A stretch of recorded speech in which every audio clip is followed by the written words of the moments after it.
Hello and welcome to the Indie Beginning Podcast, where we bring readers a new story from an independently published author. Today we bring you a story straight from the ACN library, A Charming Nightmare by Marie Cameron Franke. It's 40,000 years into the future. Mankind is almost more machine than actual man. Nanotech has become so efficient that we no longer need to worry about simple things like medicine. These little self-replicating, self-learning bots have become our nurses, doctors, and medical scholars, allowing us to focus our attention on exploration and discovery. But what if that nanotechnology fails? What do trillions of people do when they start dying off at an unbelievable rate? Do we start from square one and risk losing all of humanity before discovering our answer? No.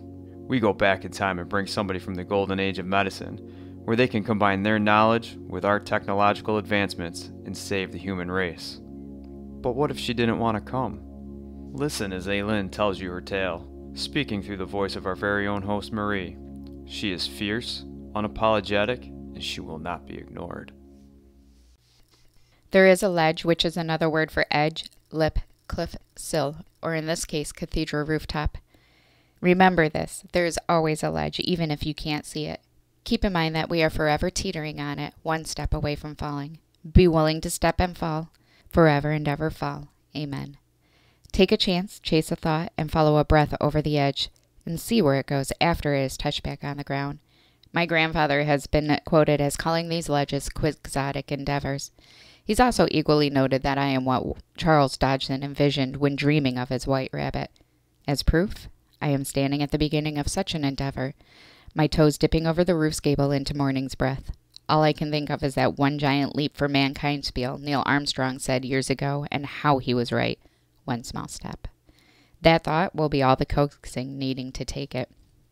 Vertigo, derived from the Latin verto, a whirling spinning movement, is a type of dizziness where there is a feeling of motion when one is stationary.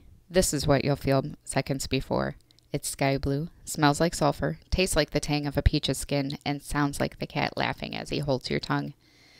Claustrophobia, from the Latin claustrum, a shut-in place, and the Greek word for fear, is the fear of having no escape and being closed in, not to be confused with its antonym, claustrophilia. It is typically classified as an anxiety disorder and can often result in a panic attack.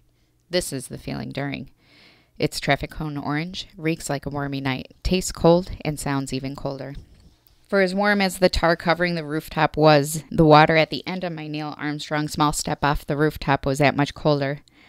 The shock had left my mouth open, water rushing straight down my throat, forcing my jaw to clamp shut. It took everything in me to stop thrashing and ask myself, is there any other outcome to stepping off a rooftop, other than falling, other than landing, other than this? There shouldn't have been water. I had looked down. There was no water, not like this, nothing larger than a bird bath in my way. I had made sure.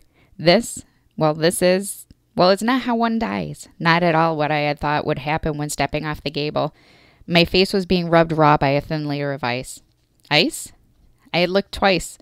No water in July's heat, and certainly no ice. The whole picture can only lead to one thought in any rational man's head. Wake up. But I am not a man, and no woman, according to any man, is a rational species. Case in point, instead of that rational thought of, oh my God, I'm drowning, my only thought was how I had made sure it was a clear jump. No water, no people, nothing but asphalt. My mistake. I can't even do death right. I sighed. Sighing underwater instantly turns into drowning. A shadow slid across the surface, brushing away the snow. Just in case you were unaware, wiping away powdered snow sounds like scraping your dinner plate to the fishies below. One glimpse, and the panic deepened in his features into something almost menacing. Something scratched my shoulder and tangled into the mess that was my hair, holding me in place. I could make out air slice. The shadow reached back and instantly whipped forward, colliding with the ice. Just so you know, ice snaps. It snaps, crackles, and pops when being struck. Breathe. Another snap, another hand fished for my arm. I would have reached up to guide him to it if I still had feeling in that limb. Shadow howled. He roared or screamed. I'm not sure. I can't hear shit right now. But I saw it. Frustration is a full-body tantrum complete with the volume signified in puffs of frozen air. Someone should listen to him yell so the sound wasn't wasted breath. This is the moment where my mind frowns, furrows my eyebrows, and asks, who the fuck are you? A warning, my mind is an inopportune creature all on its own. His free arm reached through the opening, clutching enough fabric to lift me closer to the hole. forcing the ice to vibrate in urgency. Above me, the crouched silhouette looked behind him. My fingers had mini seizures. I couldn't feel them or anything. I couldn't feel anything below mid-thigh. My mind heard nothing, but my teeth were chattering loudly enough to make any car crash dull in comparison. My face was shrinking against bone. I could feel the pores tighten. The blurb of shadow was talking. I blinked and focused. He repeated. I shook my head to clear it. He nodded behind him, I think. I blinked, trying to focus on the lines closer to me. The veins in his arm strained to hold us still. His arm was dipped. It twitched. I shifted further with the current. My eyes focused up. Everything came into view, from the contours of features to the color scheme that made them into expression. My inopportune mind screeches, "What the fuck are you?" It's an entire body convulsion until it let go. You would call it fear, or worse. At this point, when something actually starts to cut into your flesh, well, it was either that or frostbite had finally sheared through my wrists. I blinked and he was gone. There, gone. Here, gone. Sliding. That had to be it. The current was pulling me down. You can make out the dragging, the scuffling above. It echoes as very harsh melody, like violins through water. All you hear is ping, ping, crackle, ping. Another crack, another part of me, my neck this time, was grabbed, pulling me closer to the ice. Breathe. Arms up. 1, 2, 3 was never heard. Neither was his plan. All I could make out was the rushing of water, fighting to get past my body. I closed my eyes, letting the water carry me back under, with him rushing to be ahead of the current. I heard him, the infuriating noise of someone scraping their nails over stain of fabric. My eyes closed and gave in to the pins of suffocation. The water ahead roared in applause when something soft thudded against something solid. I didn't feel hurt, so I didn't feel my body bend down. I didn't feel the warmth of the air or even the warmer grasp that snatched each of my outstretched arms. I heard him, though, clear as day, screaming. I exhaled. Wake up, dear. You're going to be late for work again. Listening to anyone tell a story about you can be fun, especially their little additives to make the group gather in closer and hang on to every word. They can make it seem so unbelievable that if you weren't there to testify it as truth, it never happened. Listening to this particular story reiterated was not amusing. It was nothing like the minnow into a shark tale that most epic stories do. He reiterated it in such a matter-of-fact, nonchalant way, I had to hear it again. Sorry, to step back a notch before hearing this epic tale became the only thing I could do. This happened once I opened my eyes and the figure that went along with the fairy tale scared me enough that all I could fathom was the quickest way out of Dodge. Run, Aylin, run.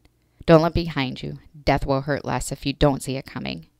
His appearance suddenly made any thoughts I had up there on that rooftop vanish. Actually seeing death scared the hell out of me. He repeated his recollection again. I couldn't hear it again. How could I? Seeing the features without the ice obscuring the view knocked the wind out of me. I'd never seen such a commanding presence in one person. He was an entire army rolled into one body. Run, Aylin. Stranger danger. The third time go around in this fishtail verbatim, and my captor was annoyed, adding punctuation and puffs of air after each syllable, commanding that you listen. You can still see the sound, the voice, wisp of it leaving his mouth. I thought of a horse snorting in January. Focus. If he had to repeat himself again, I'm pretty damn sure it was going to be to your decapitated head. That story goes like this. There was a miscalculation in events which led to an unscheduled stop. Growled very spoiled childlike in this spot. An unforeseen ice, toss in some random numbers here, in a place that we were never supposed to drop in, and carry the two. Under the ice is the blasted river of minted waves. Mint? No, that's not right. It's not thick enough. The air here was just that. It was thick. I can smell Vicks Vapor Rub scent of water on my skin, in the air, collecting as muddy underbrush around me. Grumble, grumble. In any language, this means pay attention. When he let go, it was because opportunity had knocked. Behind us was a waterfall, a shattering cascade of water. Lying across its wake was a massacre of nature rusting in trees that wore more red and orange than purple these days. Purple? Oh, yeah. I see them now. Look up. You'll see that the conifers here are indeed a very judgmental shade of violet.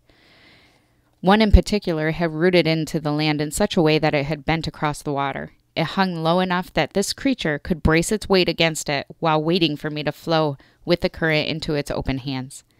All of this happening on the mouth of a ledge. Like I have said before, and like I will say again, there is always a ledge.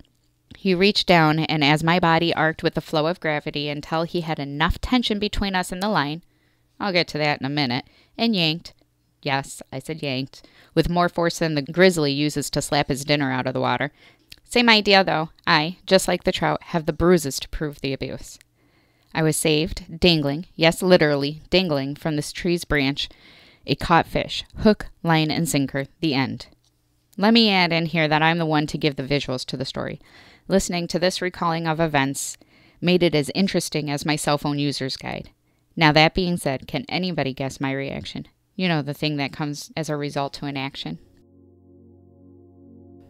Get your copy of A Charming Nightmare on Amazon, Barnes & Nobles, or anywhere else books are sold to discover Aylin's reaction. What is your reaction to the beginning of this tale? This is where you, the listener, becomes part of the podcast. Find us at acnbooks.com under the Indie Beginning tab. Leave us a comment about the story you just heard. Or better yet, follow us on your favorite social media platform under Indie Beginning and send us an audio or video file of your reaction. You just may hear yourself next week on the program when we discuss our own reactions. Reviews and feedback are so important for indie authors to grow. If you have a piece of work that you would like to hear on the Indie Beginning podcast, submission requirements can be found at acnbooks.com. We are currently open to publish books, music, and even can find a home for your artwork. This episode was brought to you by ACN Books. A Charming Nightmare was read by the author, Marie Camera Frankie. All editing was done by Benjamin Frankie. Music found in this episode was written and performed by Chris Zabriskie.